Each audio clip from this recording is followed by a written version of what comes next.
Филиппины, остров Бохол. Тут захватывающие дух горы и величественные водопады. Тут знаменитые на весь мир так называемые шоколадные холмы и тропические джунгли. Здесь находится заповедник, где обитают одни из самых необычных зверьков на планете – пучеглазые долгопятые. Здесь можно поплавать вместе с огромными китовыми акулами.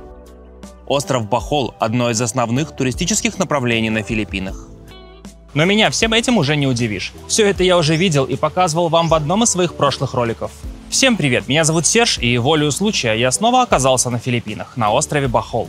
В этот раз я хочу взглянуть на этот остров с другой, не туристической стороны.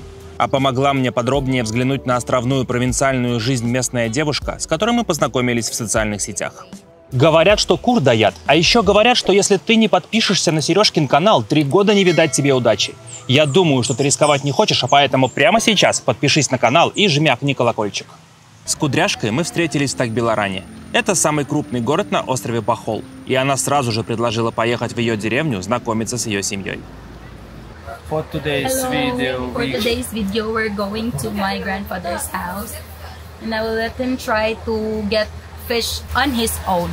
Живет она в деревне Кармен. Это в самом центре острова, недалеко от тех самых шоколадных холмов. И чтобы туда добраться, нам пришлось провести в автобусе несколько часов, любуясь проносящимися в окне пейзажами острова Бохол.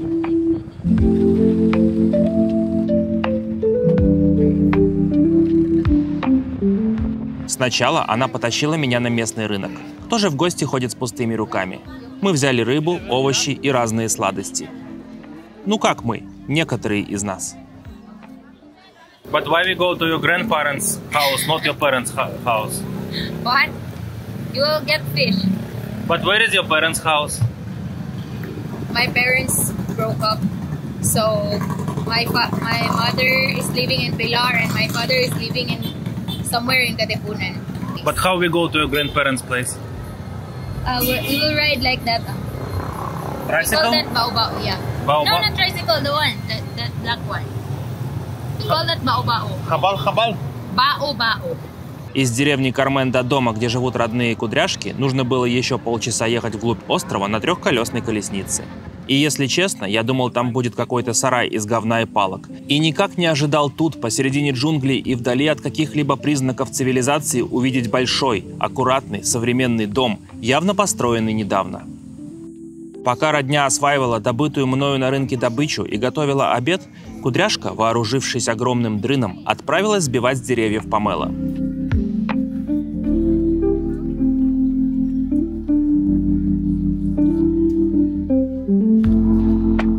Вау! Добытый фрукт размером с футбольный мяч был повержен и разделен между мной и приклеившимся ко мне племешом, который так до вечера от меня и не отлипал. «Эй, мелкий, а ты точно племяш?» «Точно», — подтвердил он. На удивление, этот 7-летний шкет прекрасно говорил по-английски, лучше всех остальных. Он притащил семейные фотки. Вот, говорит, моя мама, она работает в Себу, а вот Кудряшка, ее сестра. После обеда в теплой семейной обстановке меня ждал еще один деревенский аттракцион. Откуда-то из кустов Кудряшка привела карабао. Карабао – это традиционное филиппинское название домашнего водяного буйвола. Филиппинцы активно используют их в сельском хозяйстве.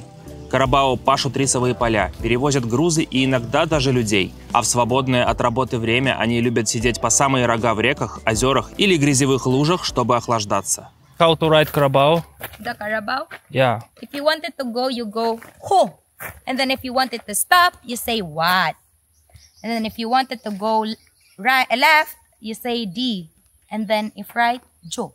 So he understand human speech? Yeah, because of its training.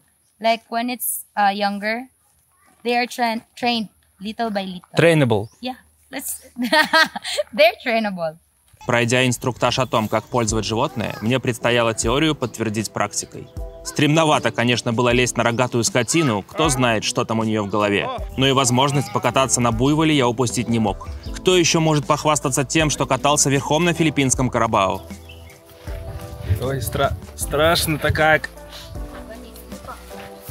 Давненько я на быке не катался. Ну, никогда.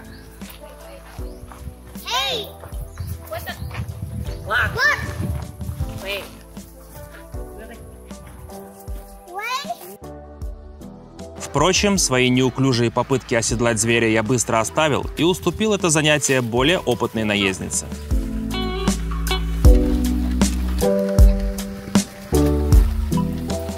Карабао привез нас на плантации Star Apple. Вся эта ферма принадлежит деду Кудряшки, и тут они выращивают Star Apple. Это такой крупный тропический фрукт размером с яблоко и сочной сладкой мякотью внутри, которая немножко вяжет, как хурма. Из фруктовой мякоти, льда и сгущенки Кайла, так зовут кудрявую барышню, скрафтила местный десерт, который называется ламао, а плотная фруктовая кожура была использована вместо кружек. По возвращению в дом меня ждала следующая деревенская забава. Называется «Хочешь есть? Добудь еду себе сам». На палку из бамбучины и кусок тапка вместо поплавка в пруду размером 2 на 2 метра на ужин предстояло наловить теляпии. Теляпия – это такой азиатский карась, который живет в каждом болоте. Но сперва нужно было накопать червей.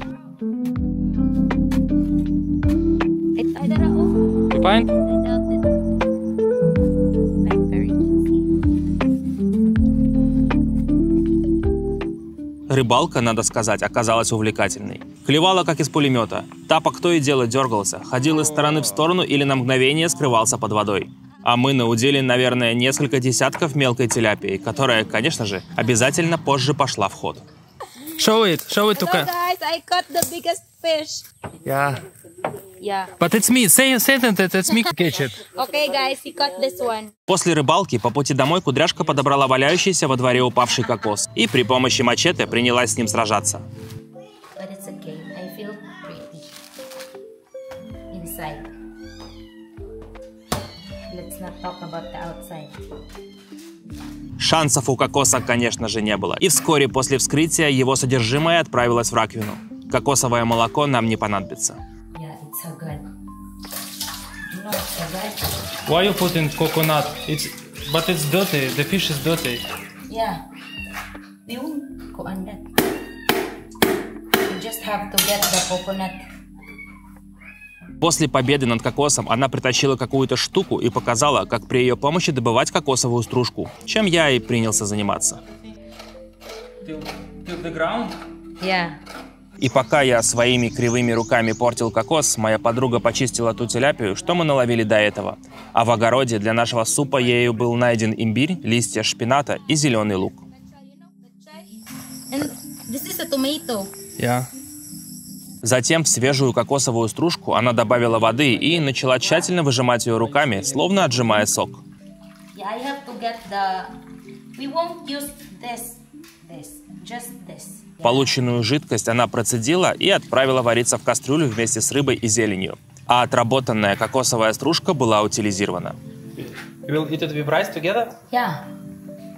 Этот суп из рыбы на кокосовой выжимке у местных называется синунубан. И, конечно же, он подается вместе с рисом. И на удивление, полученный бульон мне вполне зашел. Уже затемно, после ужина, мы с Кудряшкой на автобусе вернулись в город Тагбиларан, чтобы на следующий день снова вернуться в Кармен. Who's the best president of the ever in Philippines? The third. Or the best president of ever? He told me it's President Duterte. Yes! Yeah. За день до этого в Тагбиларане возле магазина мы затусили с местными мужиками, которые приехали сюда на какую-то конференцию. Они, по странному стечению обстоятельств, оказались из той же деревни, что и Кудряшка. Один из них пригласил нас в гости, и, вернувшись в Кармен на следующий день, я решил ему об этом напомнить. Дядька оказался капитаном барангая. Это типа смотрящий за районом, что-то типа нашего участкового. Филиппинский Розенбаум встретил нас в городе и повез показывать свои владения. Сначала он показал те самые знаменитые на весь мир шоколадные холмы, но с обратной, не туристической стороны. На площади в 50 квадратных километров насчитывается около 1200 таких холмов, и все они имеют почти одинаковую коническую форму. Говорят, миллионы лет назад тут было морское дно, а холмы не что иное, как древние коралловые рифы. When I was in high school, I went to some hills, but I don't think it still exists today. I think this hills I think it's me. exist millions years before you. So this is our spring. Потом он показал ирригационную систему, которая использует природный источник. Вода бьет прямо из-под земли и орошает рисовые поля. Но местным на рисовые поля пофигу, когда дело доходит до стирки. А затем наш новый усатый друг привез нас к себе домой, где мы с ним прямо в обед и нарезались пива в ожидании апостолов. Каких еще апостолов, спросите вы? А я вам сейчас расскажу, каких. Это такая традиция на Филиппинах, да и, наверное, во многих других католических обществах.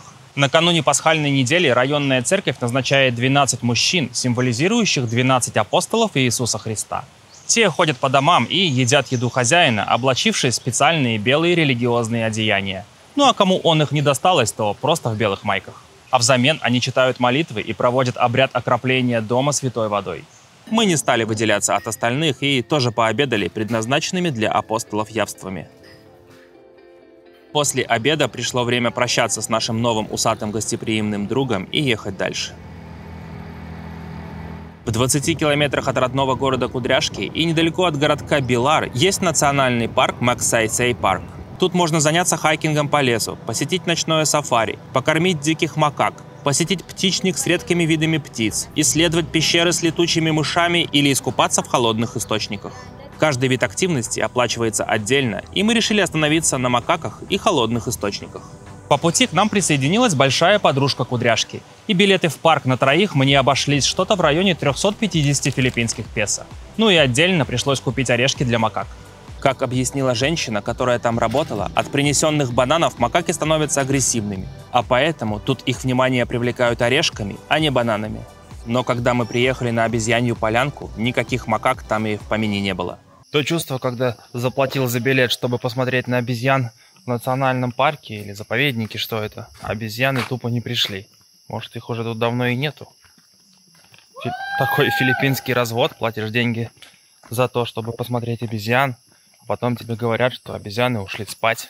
Сотруднице парка пришлось долго подзывать их специальным кличем, на который они, видимо, и привыкли откликаться. Can you do like that? Can. Уй! Like that. I know how. Бедная женщина чуть голос не сорвала, пока стая диких обезьян не соизволила наконец-то показаться из густых зарослей.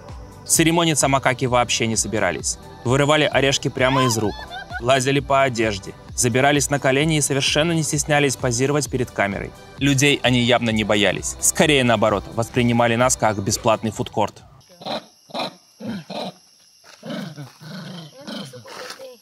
Нафоткавшись с макаками, мы поехали купаться в холодных источниках, что были там же в этом парке неподалеку, где Кайла опять встретила каких-то своих знакомых. Она постоянно, куда бы мы ни поехали, везде встречала каких-то своих знакомых.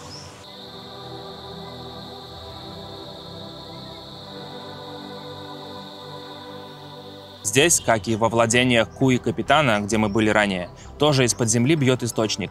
А воду из источника используют в бассейне, где местные остывают от палящего филиппинского солнца. И пока я соревновался с аборигенами в умении максимально дебильно прыгать в воду, спецагент Кудряшка, вооружившись камерой, отправилась на спецзадание. For today's video, you're coming with me, and we're going to film the ones that are dancing Zumba. Because you know, Serge is shy, and I'm not shy because I have thick face. Guys, I was supposed to film them, but they're not dancing anymore. What should I do? So since we're not able to capture the Zumba dance craze, so we're gonna dance instead. Ay, bigaon! День близился к концу, а мне еще нужно было вернуться обратно в Тагбиларан. Кудряшка отвезла меня на трассу, где я поймал автобус, в котором мне и предстояло провести следующие несколько часов. После всего того, что со мной случилось на Филиппинах, я не знал, смогу ли я вернуться в эту страну или нет. Но в силу обстоятельств я снова здесь.